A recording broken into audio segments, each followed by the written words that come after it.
I want members of the vaccine injury community, as well as all others out there suffering from mental illnesses, that suicide is real. You are not alone.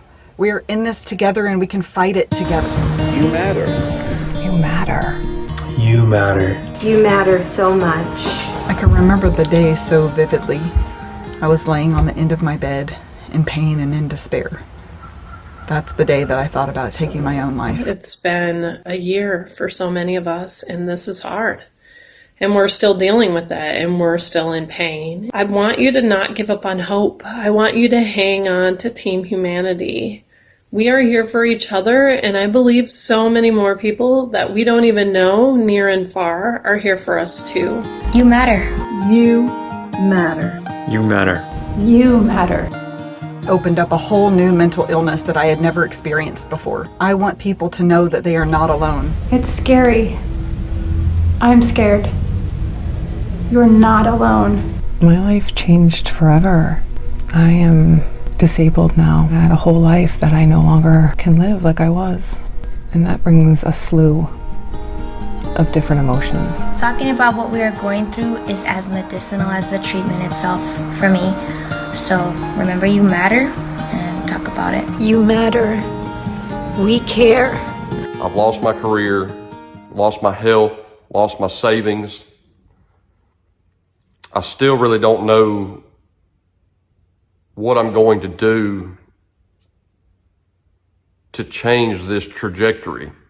But I've learned probably the most valuable lesson I've ever learned in my life over the past year, and that's how much I mean to people. We deserve to be here, and we deserve to live. We all matter. What got me through the darkest moments when you're all alone and not even your loved ones can touch you, it was this light. And it was faint, but I felt that it should not go out. Don't let it go out. We are truly suffering, but we need to talk about this. And we need to talk about this now. Let's talk about it. Let's talk about it. Please don't give up hope. There are treatments out there that can help.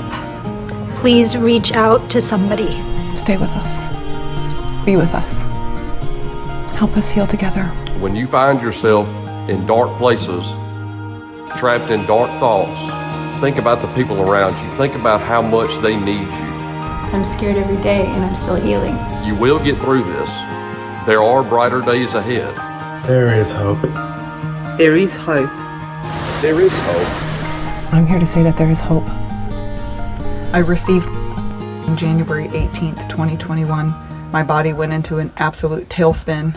I was having full neurologic and autonomic disorders. The pain was excruciating. So I went from thinking I'm going to die from this to I'm actually surviving, to thinking to myself, how will I ever survive this chronic illness? Days of debilitating pain. My husband was at work. My kids were all at school. I was home alone. I had every opportunity to do what I thought I was going to do that day. But I didn't, because I thought of my husband. I thought of my 4 children. This is something we need to start speaking about. There are greater things in life than taking our own. My wife, Heidi Herrera, had long COVID for 13 months and took her own life May 22nd this year. She was declared legally dead May 26th. And I can't be specific enough to anybody out there who's having those thoughts. You're not a burden. You're anything but a burden.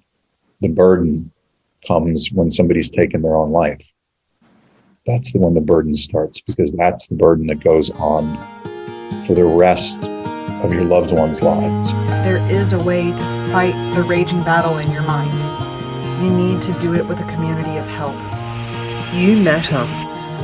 Let's talk about it. Let's talk about it. Let's talk about it. If you're stuck in one of those situations, please reach out to somebody. Call anybody. Please do not shut down and think you have to carry this burden on your own. My wife was injured by her first and only almost a year ago. This injury was so severe that she was no longer my partner, She was confined to a dark room because her ears and eyes and skin were so sensitive. She couldn't be touched. You couldn't talk to her. She was alone and isolated. This injury invaded her brain. It removed her personality. It took everything that she was and threw it away. She became a shell. I could see in her eyes the pain that she was in, that she was disconnected from her family. I knew that she wanted out. I saw the shift in her after this injury.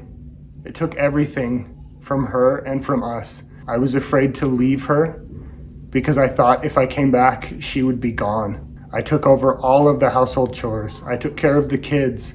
I made food. I made sure that she had food that she could eat. I took all of her medications that might cause her harm and locked them up. I also removed all other dangerous items.